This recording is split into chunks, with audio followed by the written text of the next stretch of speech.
बिस्मिल्लाहिर रहमानिर रहीम। माननीय सभापति,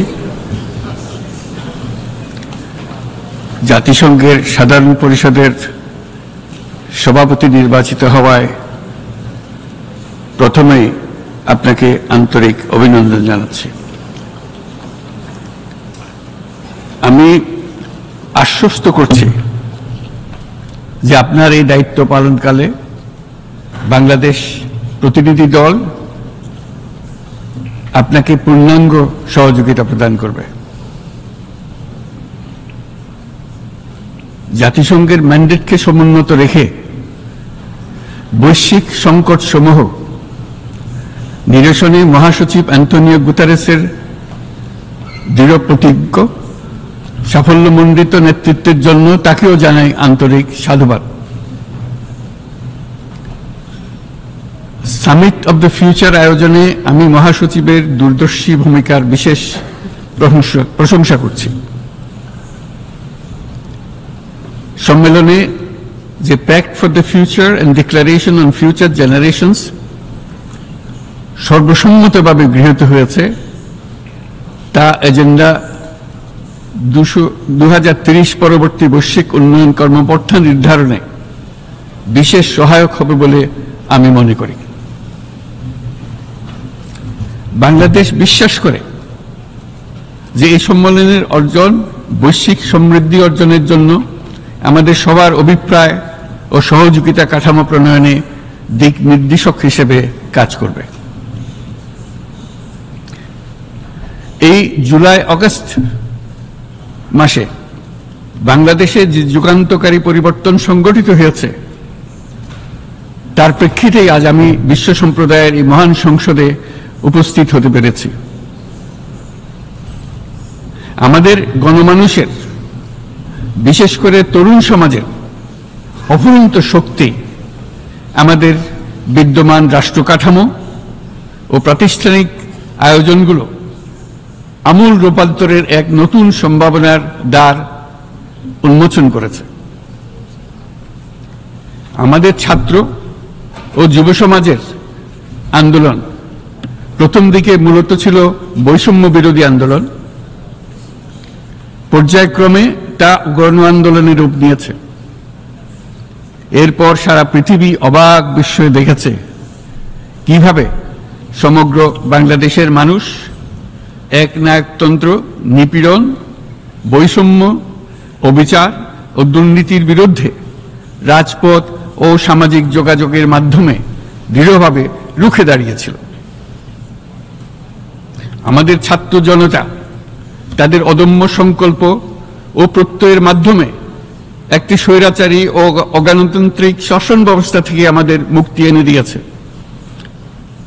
তাদের এই সংকল্পের মধ্যেই আমাদের দেশের ভবিষ্যৎ নিহিত।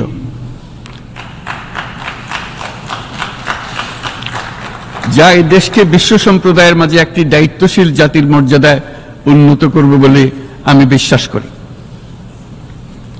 এই গণ আন্দোলন রাজনৈতিক অধিকার ও উন্নয়নের সুবিধাবঞ্চিত বাংলাদেশের আপামর জনসাধারণকে ঐক্যবদ্ধ করেছে। বাংলাদেশের মানুষ উন্নয়ন কর্মকাণ্ডকে অন্তর্ভুক্তিমূলক অংশীদারিত্ব রূপে দেখতে চেয়েছিল। আমাদের জনগণ একটা ন্যায্য, অন্তর্ভুক্তিমূলক ও কার্যকর গণতন্ত্রের জন্য লড়াই করেছে, যার জন্য আমাদের নতুন প্রজন্ম জীবন উৎসর্গ করেছে। আমাদের এই তরুণীরা যে প্রজ্ঞা, সাহস ও প্রত্যয় দেখিয়েছে তা আমাদের অভিভূত করেছে, সারা বিশ্ববাসীকে অভিভূত করেছে। বন্দুকের গুলি উপেক্ষা করে বুক পেতে দাঁড়িয়ে গিয়েছিল আমাদের এই তরুণরা। অবৈধ রাষ্ট্র ক্ষমতার বিরুদ্ধে প্রবলভাবে সোচ্চার হয়েছিল আমাদের তরুণ তরুণীরা।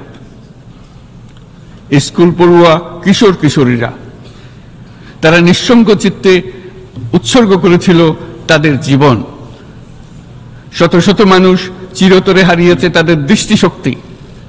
আমাদের মায়েরা, দিনমজুররা ও শহরের অগণিত মানুষ তাদের সন্তানদের কাঁধে কাঁধ মিলিয়ে নেমেছিল রাজপথে।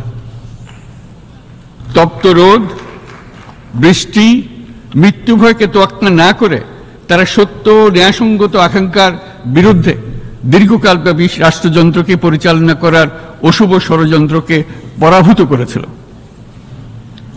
জনগণের এই আন্দোলনে আমাদের জানা মতে প্রায় 800-এরও বেশি জীবন আমরা হারিয়েছি স্বৈরাচারী শক্তির হাতে।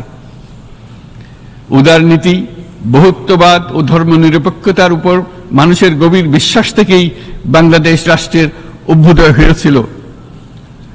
1971 সালে যে মূল্যবোধকে বুকে ধারণ করে আমাদের গণমানুষ যুদ্ধ করেছিল, সেই মূল্যবোধকে বহু বছর পরে আবার জেনারেশন জি, যে প্রজন্ম জি, নতুনভাবে আমাদেরকে দেখতে শিখিয়েছে।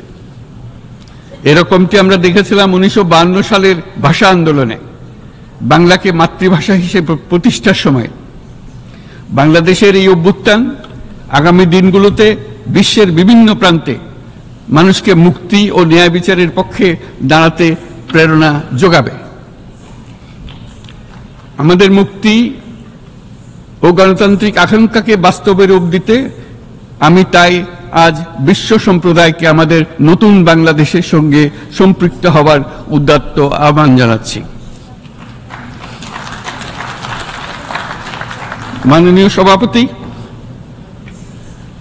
যে রাষ্ট্র কাঠামো দুঃসহ হয়ে গেছে তার পুনর্গঠনের জন্য আমাদের তরুণরা, দেশের আপামর জনসাধারণ একমত হয়ে আমার এবং আমার উপদেষ্টা পরিষদের উপর আস্থা রেখে সরকার পরিচালনার এক মহান দায়িত্ব আমাদের উপর ন্যস্ত করেছে।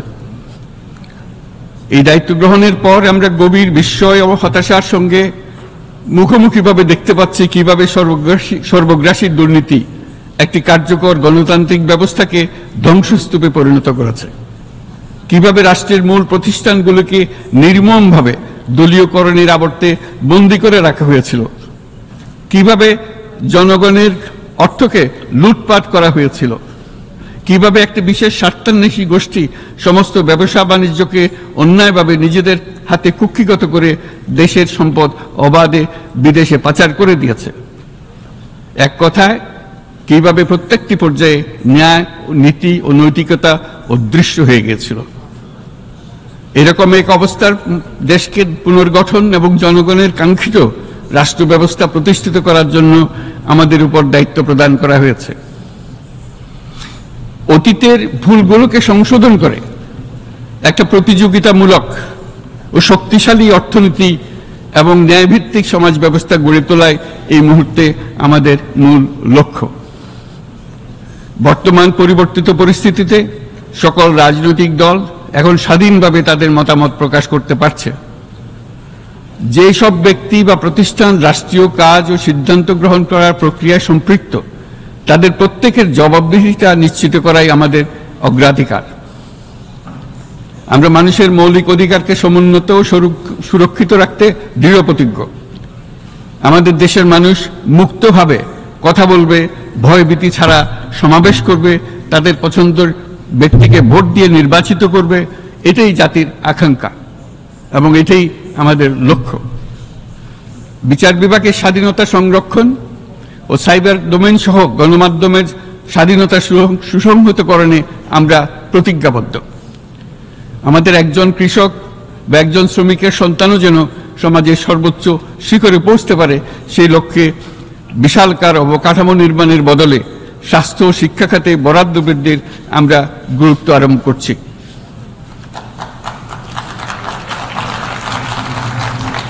রাষ্ট্র ব্যবস্থার সকল পর্যায়ে সুশাসন ফিরিয়ে আনাই আমাদের অভীষ্ট। বাংলাদেশে যেসব আন্তর্জাতিক, আঞ্চলিক এবং দ্বিপাক্ষিক চুক্তির পক্ষভুক্ত, সেগুলো প্রতিপালনে আমাদের সরকার বদ্ধপরিকর। জাতিসংঘ সহ বহুপাক্ষিক বিশ্ব কাঠামোতে বাংলাদেশের সক্রিয় অংশগ্রহণ ও অবদান অব্যাহত থাকবে। পারস্পরিক শ্রদ্ধাবোধ, মর্যাদা ও স্বার্থ রক্ষণের ভিত্তিতে বাংলাদেশ বিশ্বের সকল রাষ্ট্রের সাথে বন্ধুত্বপূর্ণ সম্পর্ক বজায় রাখবে। মাননীয় সভাপতি, গত 7 সপ্তাহের মধ্যে আমাদের সরকার বিভিন্ন গুরুত্বপূর্ণ পদক্ষেপ গ্রহণ করেছে। আমাদের অনুরোধে সাড়া দিয়ে জাতিসংঘের মানবাধিকার বিষয়ক হাই কমিশনার বাংলাদেশের গণ আন্দোলনকালে সংগঠিত মানবাধিকার লঙ্ঘনের বিষয়ে বিস্তৃত অনুসন্ধান এবং এইসব বিষয়ে ঘটনার পুনরাবৃত্তি রোধে পরামর্শ প্রদানের জন্য একটা ফ্যাক্ট ফাইন্ডিং কমিশন গঠন এবং তার কাজ শুরু করার জন্য দ্রুত বাংলাদেশে পাঠিয়ে দিয়েছে। আমি তাকে বাংলাদেশের পক্ষ থেকে অশেষ ধন্যবাদ জানাচ্ছি। দায়িত্বভার গ্রহণের 2 সপ্তাহের মধ্যে আমরা গুম প্রতিরোধে যে আন্তর্জাতিক কনভেনশন রয়েছে তাতে যোগদান করেছি।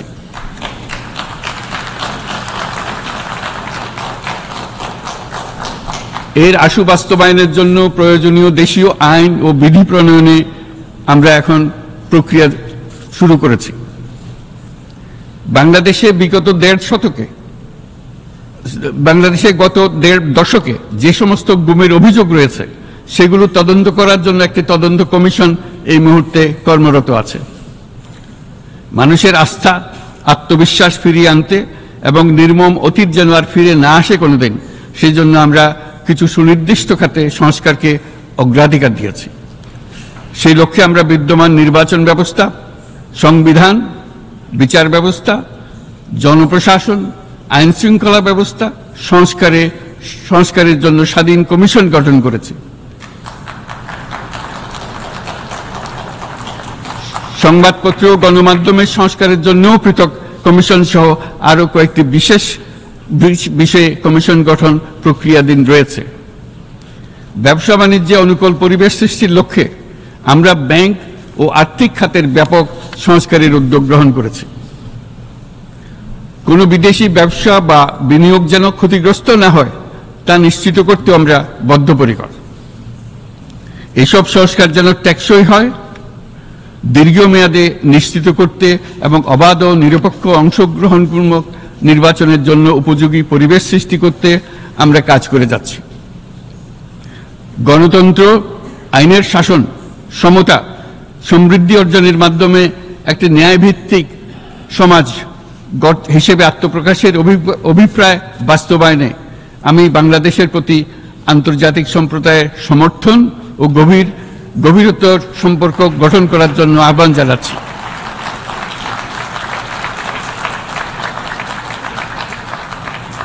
মাননীয় সভাপতি, বাংলাদেশ মনে করে যে শান্তি রক্ষা ও সংঘাত মোকাবেলা জনগণের সমৃদ্ধি নিশ্চিত করার মূল চালিকা শক্তি। সাম্প্রতিক বিপ্লবকালে আমাদের ইতিহাসের সবচেয়ে কঠিনতম সময়ে জনগণের মুক্তির আকাঙ্ক্ষা পূরণে তাদের পাশে দৃঢ়ভাবে দাঁড়িয়ে আমাদের সাহসী সশস্ত্র বাহিনী সমূহ আরও একবার শান্তির প্রতি তাদের অঙ্গীকার প্রমাণ করেছে।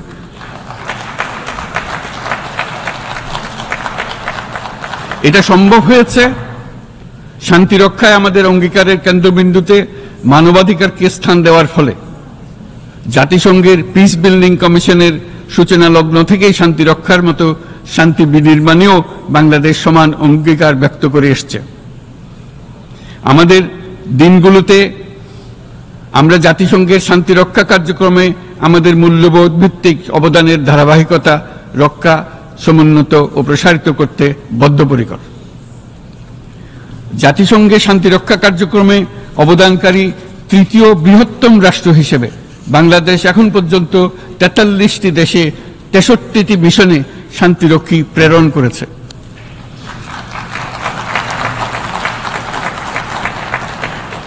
বসনিয়া থেকে শুরু করে কঙ্গো পর্যন্ত বিশ্বের বিভিন্ন প্রান্তে এসব মিশনে দায়িত্ব পালনকালে 168 জন বাংলাদেশি শান্তিরক্ষী নিজেদের জীবন বিসর্জন দিয়েছে। আমরা আশা করি যে কোনো অবস্থায় নানা প্রতিকূলতা সত্ত্বেও জাতিসংঘের ভবিষ্যৎ শান্তিরক্ষী কার্যক্রমগুলোতে বাংলাদেশের প্রতিরক্ষা বাহিনীর সদস্যরা একইভাবে অবদান রাখার সুযোগ পাবে।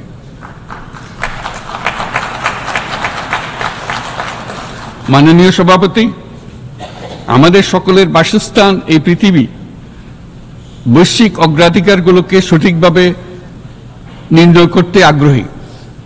জলবায়ু পরিবর্তন আমাদের সকলের অস্তিত্বের প্রতি হুমকি স্বরূপ। এই গ্রীষ্মে সর্বকালের রেকর্ড ভঙ্গকারী তাপদাহ আমাদের জলবায়ুজনিত পরিবর্তনের কথা স্পষ্টভাবে স্মরণ করিয়ে দিয়েছে। আমাদের যা প্রয়োজন তা হলো জলবায়ু সম্পর্কিত ন্যায় বিচার, যাতে করে দায়িত্বজ্ঞানহীন সিদ্ধান্ত, উদাসীন আচরণ কিংবা এর মাধ্যমে সাধিত ক্ষতির বিষয়ে যারা সংশ্লিষ্ট তাদের দায়বদ্ধ করা যায়। জলবায়ু পরিবর্তনজনিত দীর্ঘমেয়াদী প্রভাবগুলো অপূরণীয় ক্ষতির কারণ হয়ে দাঁড়িয়েছে।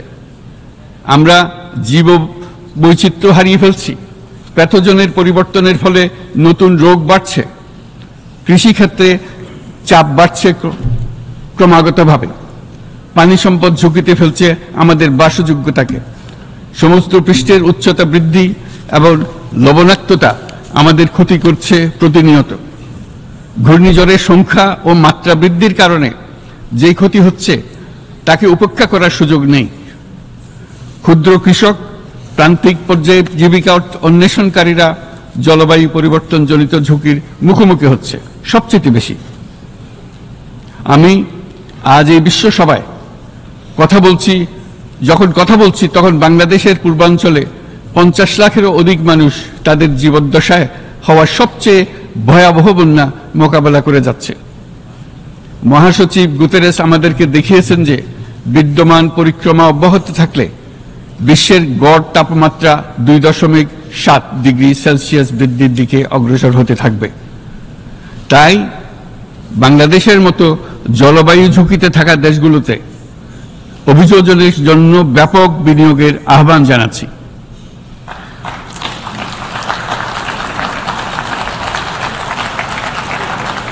এছাড়াও উদ্ভাবনী শক্তির প্রয়োগ, অতিরিক্ত অর্থায়নের মাধ্যমে লস এন্ড ড্যামেজ ফান্ডকে কার্যকর করা আমাদের জন্য অত্যন্ত গুরুত্বপূর্ণ। একইভাবে আমাদের প্রয়োজন প্রযুক্তির সহজলভ্যতা, সক্ষমতা বৃদ্ধি। নির্দিষ্ট করে বললে আমাদের দরকার জীবন রক্ষাকারী প্রযুক্তি, বিশেষত কৃষি, পানি এবং জনস্বাস্থ্য খাতে, যেখানে ক্ষুদ্র ক্ষুদ্র উদ্ভাবন এবং সমাধানসমূহ ঝুঁকিতে থাকা জনগোষ্ঠীকে রক্ষা করতে পারে। জলবায়ু সংকটের মোকাবেলা এবং বৈশ্বিক অর্থনীতি সুসংহতকরণে আমাদের যুগপথভাবে কাজ করতে হবে। বিশ্ব সম্প্রদায় এখন কার্বন মুক্ত পৃথিবী গড়ে তুলতে মনোযোগী হচ্ছে।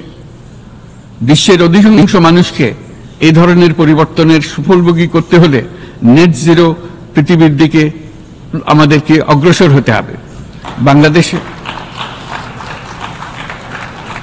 বাংলাদেশের মতো দেশগুলোকে সাথে নিয়ে যেতে হবে। তা না হলে পারস্পরিক দায়িত্ববোধের মাধ্যমে পারস্পরিক সমৃদ্ধি অর্জনে আমাদের সার্বজনীন অঙ্গীকার পূরণে পিছিয়ে পড়ব আমরা। এই ক্ষেত্রে আমি বিশ্বাস করি সমগ্র বিশ্ব একসাথে 3-0 লক্ষ্য অর্জনের ধারণা বিবেচনা করে দেখতে পারে, যার মাধ্যমে আমরা শূন্য দারিদ্র্য, শূন্য বেকারত্ব এবং শূন্য নেট কার্বন নিঃসরণ অর্জন করতে পারি। যেখানে পৃথিবীর প্রতিটি তরুণ তরুণী চাকরি প্রার্থী না হয়ে বরং উদ্যোক্তা হিসেবে নিজেকে প্রতিষ্ঠিত করার সুযোগ পাবে। তারা যেন এই সম্পদের সীমাবদ্ধতা সত্ত্বেও নিজ নিজ সৃজনশীলতার বিকাশ করতে পারে, যেখানে একটি ব্যবসায়িক উদ্যোগ সামাজিক সুফল, অর্থনৈতিক মুনাফা এবং প্রকৃতির প্রতি দায়িত্বশীলতার মধ্যে একটি চমৎকার ভারসাম্য আনতে পারে, যেখানে সামাজিক ব্যবসার মাধ্যমে যে কোনো ব্যক্তি ভোগবাদী জীবনধারা থেকে উত্তরণ করে সামাজিক ও অর্থনৈতিক পরিবর্তনের সৃজনশীল শক্তি হিসেবে নিজেকে প্রতিষ্ঠিত করতে পারে।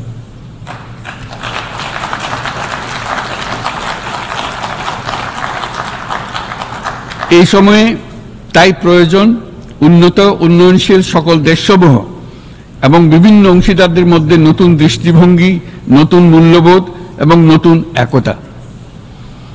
সামগ্রিকভাবে এই লক্ষ্য অর্জনে জাতিসংঘ ব্যবস্থা, জাতীয় আঞ্চলিক পর্যায়ে সরকারসমূহ, সকল ব্যবসা প্রতিষ্ঠান, বেসরকারি অংশীজন এবং দাতব্য সংস্থাগুলোকে একসঙ্গে কাজ করতে হবে। আমাদের অর্থনৈতিক কাঠামোতে সামাজিক ব্যবসাকে স্থান দিলেই নিচের অর্ধেকাংশ মানুষের জীবনে তা বিরাট পরিবর্তন আনতে পারে।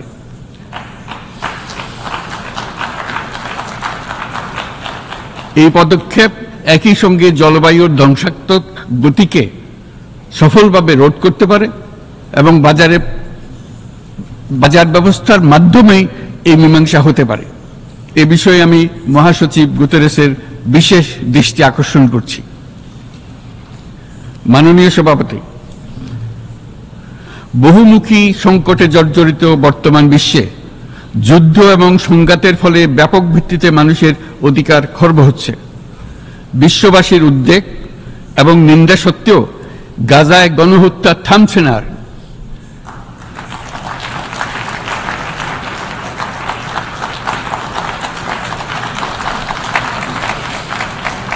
ফিলিস্তিনের মতো বিদ্যমান বাস্তবতা কেবল আরব কিংবা মুসলমানদের জন্যই উদ্বেগজনক নয়, বরং তা সমগ্র মানব জাতির জন্যই উদ্বেগের বিষয়।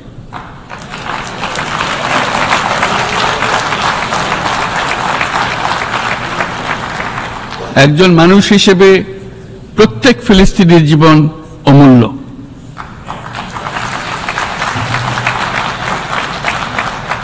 ফিলিস্তিনের জনগণের বিরুদ্ধে যে মানবতা বিরোধী অপরাধ হচ্ছে তার জন্য সংশ্লিষ্ট সকলকে দায়বদ্ধ করতে হবে।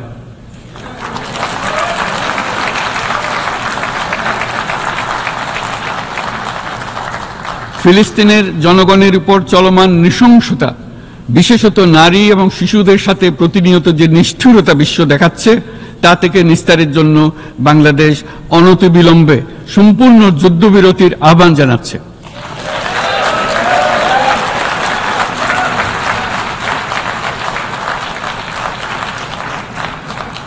দ্বিরাষ্ট্রভিত্তিক সমাধানেই মধ্যপ্রাচ্যে টেকসই শান্তি আনতে পারবে।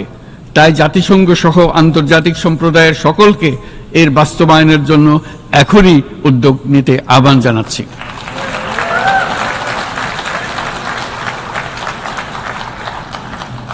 গত 2.5 বছর ধরে ইউক্রেনে চলমান যুদ্ধে বহু মানুষ প্রাণ হারিয়েছে।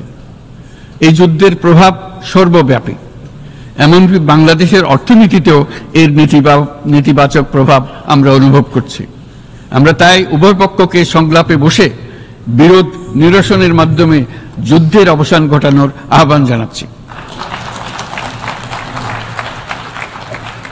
মাননীয় সভাপতি, বাংলাদেশ গত 7 বছর যাবৎ মিয়ানমার হতে আগত 12 লাখেরও বেশি রোহিঙ্গাদের মানবিক কারণে আশ্রয় দিয়ে আসছে। এর ফলে আমরা বিরাট সামাজিক, অর্থনৈতিক, পরিবেশগত ক্ষতির সম্মুখীন হচ্ছি। মিয়ানমারের অভ্যন্তরীণ সমস্যা থেকে সৃষ্ট এই সংকট বাংলাদেশ ও আমাদের অঞ্চলের জন্য প্রথাগত ও অপ্রথাগত উভয় ধরনের নিরাপত্তা ঝুঁকির কারণ হয়ে দাঁড়িয়েছে। মিয়ানমার থেকে বাংলাদেশে বলপূর্বক বাস্তুচ্যুত রোহিঙ্গাদের সহায়তা করতে আমরা অঙ্গীকারবদ্ধ। আমরা রোহিঙ্গাদের জন্য মানবিক সহায়তা কার্যক্রম চালু রাখা এবং তাদের টেকসই প্রত্যাবর্তন নিশ্চিত করার উদ্দেশ্যে আন্তর্জাতিক সম্প্রদায়ের পর্যাপ্ত সহায়তা অব্যাহত রাখার আহ্বান জানাচ্ছি। রোহিঙ্গাদের সাথে সংগঠিত হওয়া ব্যাপক ভিত্তিক মানবাধিকার লঙ্ঘনের জন্য আন্তর্জাতিক বিচার আদালত এবং আন্তর্জাতিক অপরাধ আদালতে চলমান বিচার প্রক্রিয়ার মাধ্যমে ন্যায় বিচার নিশ্চিত করাও সমানভাবে গুরুত্বপূর্ণ। রোহিঙ্গারা যাতে নিজ দেশে স্বাধীন এবং মর্যাদাপূর্ণ জীবন যাপন করতে পারে, সেই লক্ষ্যে অনুকূল পরিবেশ তৈরিতে জাতিসংঘ অন্যান্য আন্তর্জাতিক প্রতিষ্ঠানের ধারাবাহিক প্রচেষ্টার প্রশংসা দাবিদার। এই লক্ষ্যে রোহিঙ্গারা যাতে পর্যাপ্ত নিরাপত্তা ও অধিকার নিশ্চিত করে তাদের নিজ ভূমি রাখাইনে ফিরে যেতে পারে, তার পথ সুগম করা অত্যন্ত দরকার। মিয়ানমারে প্রতিনিয়ত পরিবর্তনশীল অবস্থা বিবেচনায় রেখে বাংলাদেশ আন্তর্জাতিক সম্প্রদায়ের সাথে একযোগে রোহিঙ্গাদের নিজ দেশে মর্যাদাপূর্ণ টেকসই প্রত্যাবর্তনের জন্য পরিবেশ সৃষ্টিতে কাজ করতে প্রস্তুত।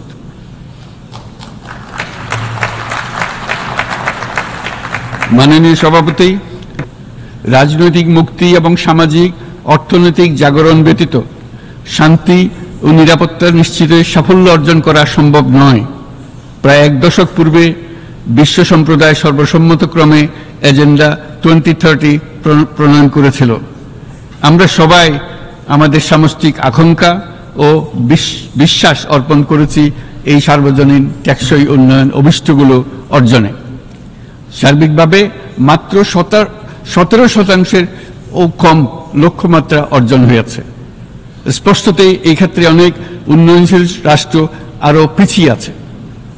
উন্নয়নশীল দেশগুলোকে এসডিজি অর্থায়নের বছরে প্রায় 2.5 থেকে 4 ট্রিলিয়ন মার্কিন ডলারের সমান ঘাটতি মোকাবেলা করতে হচ্ছে। উন্নয়নশীল বিশ্বের ঋণের বোঝা, ক্ষয়িষ্ণু আর্থিক সক্ষমতা এবং জলবায়ু পরিবর্তনের ক্ষতিকর প্রভাবের কারণে বাংলাদেশের মতো দেশগুলিতে বেশি ঝুঁকিতে রয়েছে। আমরা আশা করি উন্নয়নের জন্য অর্থায়ন সংক্রান্ত চতুর্থ আন্তর্জাতিক সম্মেলনে এই ধরনের জটিল এবং কাঠামোগত সমস্যাগুলোর দিকে নজর দেওয়া হবে। বহুপাক্ষিক আর্থিক প্রতিষ্ঠানগুলোকে এমন অভিন্ন লক্ষ্যে নিয়ে যাওয়ার কাজ করতে হবে যাতে সকল রাষ্ট্র সমানভাবে সম্পদ ও সুযোগের ব্যবহার করতে পারে। তারা নিজেদের কর্মসূচিতে সামাজিক ব্যবসাকে গুরুত্বপূর্ণ ভূমিকা দিতে পারে, যাতে নিম্ন আয়ের দেশগুলোর বাস্তবতাকে বিশেষভাবে মোকাবেলা করা যায়, যা ব্যবসায়ী উদ্যোগ এবং ব্যক্তির সৃজনশীলতাকে উদ্বুদ্ধ করে, যা বঞ্চিত জনগোষ্ঠীকে বিশালভাবে সহায়তা করে। এই ক্ষেত্রে অবৈধ অর্থের প্রবাহ এবং উন্নয়নশীল দেশগুলো থেকে সম্পদ পাচার বন্ধ করা অত্যন্ত আবশ্যক। উন্নয়নশীল দেশগুলো থেকে পাচার হয়ে যাওয়া সম্পদ ফেরত আনার জন্য আন্তর্জাতিক সহযোগিতা জোরদার করতে হবে। আমরা আশা করি কর ফাঁকি রোধে আন্তর্জাতিক কর কনভেনশন অতি শীঘ্রই গৃহীত হবে। মাননীয় সভাপতি, আমরা যে নিবিড়ভাবে সংযুক্ত বিশ্বে বসবাস করছি, সেখানে অভিবাসন এবং মানুষের অবাধ প্রবাহ এক অলঙ্ঘনীয় বাস্তবতা। বাংলাদেশি নাগরিকরা প্রতিনিয়ত বিভিন্ন দেশে অভিবাসী হিসেবে যাচ্ছেন। তারা বিভিন্ন দেশে তাদের কর্মসংস্থানের সন্ধানে আছেন। বিশ্বের বিভিন্ন প্রান্তে এই মুহূর্তে প্রায় 1.5 কোটি প্রবাসী বাংলাদেশি আছেন। সকলের জন্য অভিবাসনের উপযোগিতা নিশ্চিত করতে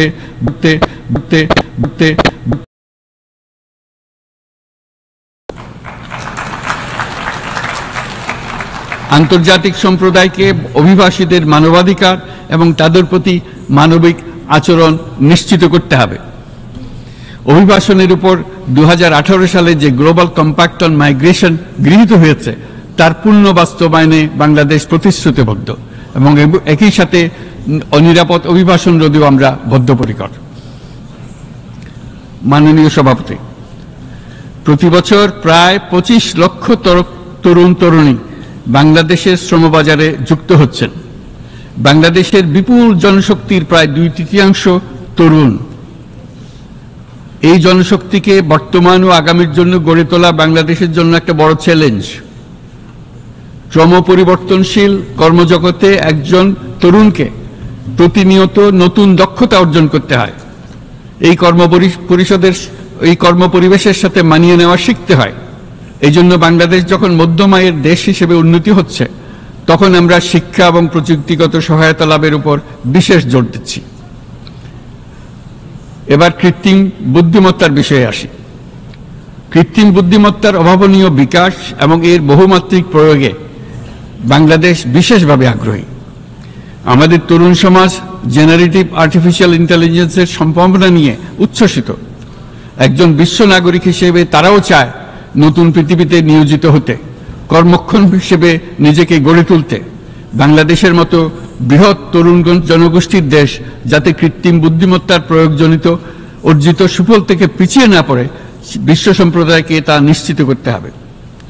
একই সঙ্গে নিশ্চিত করতে হবে যেন কৃত্রিম বুদ্ধিমত্তার কারণে কর্মক্ষেত্রে মানুষের চাহিদা ক্রমাগতভাবে সংকুচিত হয়ে না যায়। এই প্রসঙ্গে আমি উল্লেখ করি যে আমরা ভিন্ন একটা ইন্টেলিজেন্স, অটোনোমাস ইন্টেলিজেন্স, অর্থাৎ যে কৃত্রিম বুদ্ধিমত্তা নিজেই নিজের কৃত্রিম বুদ্ধিমত্তাকে সম্প্রসারিত করতে পারে মানুষের কোনো হস্তক্ষেপ ছাড়াই, তার ব্যাপারে আমরা বৈজ্ঞানিকদের দৃষ্টি আকর্ষণ করতে চাই। তারা যেন এই ক্ষেত্রে অগ্রসর হওয়ার আগে মানুষের উপরে প্রভাব সম্বন্ধে নিশ্চিত হয়ে অগ্রসর হন। আমাদের ধারণা অটোনোমাস ইন্টেলিজেন্স মানুষের অস্তিত্বকে বিপন্ন করে তুলতে পারে, কাজে এই ব্যাপারে আমাদের সম্পূর্ণ সজাগ থাকতে হবে। মাননীয় সভাপতি, আমাদের আসলে দরকার নতুন ধরনের সহযোগিতা কাঠামো, যেখানে বৈশ্বিক ব্যবসা ও জ্ঞানের অধিকারী গোষ্ঠী মানুষের চাহিদাগুলোকে যথাযথভাবে অনুধাবন করবে। আন্তর্জাতিক সহযোগিতার মাধ্যমে উন্নয়নশীল দেশগুলোর জন্য এমন একটি রূপান্তরকারী ব্যবস্থা তৈরি করতে হবে যা কর্মসংস্থান, আর্থসামাজিক প্রতিকূলতা বা জীবিকার জন্য যুৎসয় সমাধান নিশ্চিত করবে। মাননীয় সভাপতি, আমাদের প্রচেষ্টা, সক্ষমতা এবং সম্পদ একত্রীকরণের মাধ্যমে সকলের সামর্থ্য, উদ্ভাবনী শক্তি এবং সমৃদ্ধিকে কাজে লাগাতে হবে। আর্থসামাজিক উন্নয়ন এবং জলবায়ু সহনশীলতা নিয়ে আমরা প্রতিনিয়ত যে প্রতিকূলতার সম্মুখীন হচ্ছি, সম্মিলিত উদ্যোগের মাধ্যমে তার মোকাবেলা করতে হবে। বৈশ্বিক দক্ষিণের দেশগুলোকে অনন্য অর্থনৈতিক এবং সামাজিক প্রেক্ষাপটে দক্ষিণ দক্ষিণ এবং ত্রিভুজীয় সহযোগিতা এই ক্ষেত্রে বিশেষভাবে সহায়ক হতে পারে বলে আমি মনে করি। বৈশ্বিক দক্ষিণের আওয়াজকে বিশ্বব্যাপী জোরালোভাবে তুলে ধরার জন্য প্রয়োজন সম্মিলিত উদ্যোগ। সেজন্য বৈশ্বিক এজেন্ডা প্রণয়ন ও বাস্তবায়ন নিশ্চিত করতে বৈশ্বিক দক্ষিণের দেশগুলোর মতামতকে যথাযথ গুরুত্বের সাথে বিবেচনা করতে হবে। জনাব সভাপতি,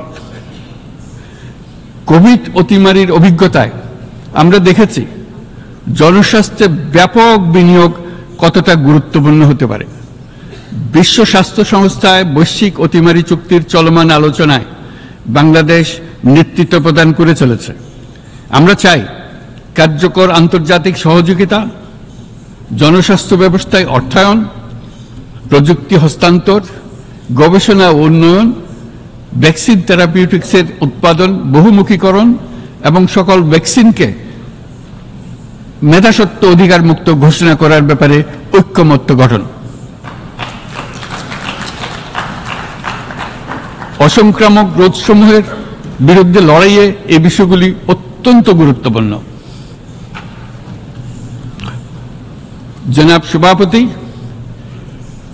এবছর আমরা জাতিসংঘের সাথে বাংলাদেশের অংশীদারিত্বের সুবর্ণ জয়ন্তী উদযাপন করছি।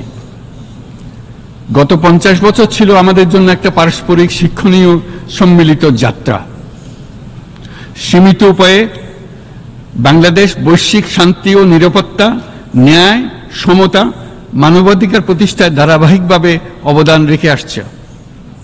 আমাদের সমন্বিত প্রয়াসের পেছনে আছে সত্যিকার অর্থে একটি নিয়মভিত্তিক বৈশ্বিক ব্যবস্থা গড়ে তোলা।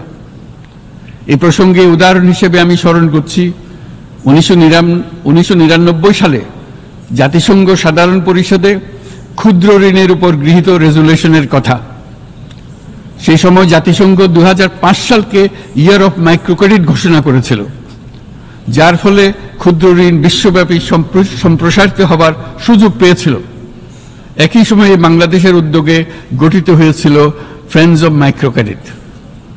2001 সাল থেকে সাধারণ পরিষদে কালচার অফ পিস সংক্রান্ত বাৎসরিক যে রেজলিউশন গৃহীত হয়ে আসছে, বা নিরাপত্তা পরিষদে নারী, শান্তি ও নিরাপত্তা সংক্রান্ত যে 1325 নম্বর রেজলিউশন গৃহীত হয়েছিল, তা বাংলাদেশের বিশ্বজনীন উদ্যোগগুলোর প্রতিফলন এবং অবদান। মাননীয় সভাপতি, আজ এই মহান বিশ্বসভায় বিশ্ব নেতৃবৃন্দের উপস্থিতিতে প্রতিধ্বনিত হচ্ছে শান্তি, নিরাপত্তা, ন্যায় বিচার প্রতিষ্ঠা এবং সম্পদের সুষম বন্টনের মাধ্যমে সকলের অন্তর্ভুক্তি নিশ্চিত করার আহ্বান। সদস্য রাষ্ট্র হিসেবে আমাদের প্রত্যেককে আজ গভীরভাবে অনুধাবন করতে হবে কিভাবে আমরা নারী, পুরুষ সকলের জন্য ও আগামীর দিনগুলোতে উদ্যোক্তা হবার সমান সুযোগ সৃষ্টি এবং তাদের ক্ষমতায়ন নিশ্চিত করতে পারি। সকল বৈশ্বিক সমস্যার সমাধানের জন্য আমাদের সবার হাতে যথেষ্ট সক্ষমতা, সম্পদ এবং উপায় রয়েছে। আসুন আমরা জাতীয় বা আন্তর্জাতিক যেসব প্রতিশ্রুতি দিয়েছি তা বাস্তবায়ন করি এবং অর্থনৈতিক ক্ষেত্রে সামাজিক ব্যবসার ধারণা প্রতিষ্ঠিত করে সকল প্রকার বৈষম্য ও অসমতার অবসানে ঐক্যবদ্ধভাবে আমরা কাজ করি। বাংলাদেশের তরুণরা প্রমাণ করেছে যে মানুষের স্বাধীনতা, মর্যাদা ও অধিকার সমুন্নত রাখার অভিপ্রায় কোনো উচ্চাভিলাষ নয়, বরং এটা সকলের নিশ্চিত প্রাপ্য। আজ এই মহান সমাবেশে আপনাদের উপস্থিতিতে শান্তি, সমৃদ্ধি ও ন্যায় বিচার নিশ্চিত করতে আন্তর্জাতিক, আঞ্চলিক এবং জাতীয় পর্যায়ে বাংলাদেশে তার ভূমিকাকে ক্রমাগতভাবে জোরদার করার নিশ্চয়তা দিচ্ছে। আজ আপনাদের সবাইকে শুভেচ্ছা জানাচ্ছি, ধন্যবাদ জানাচ্ছি।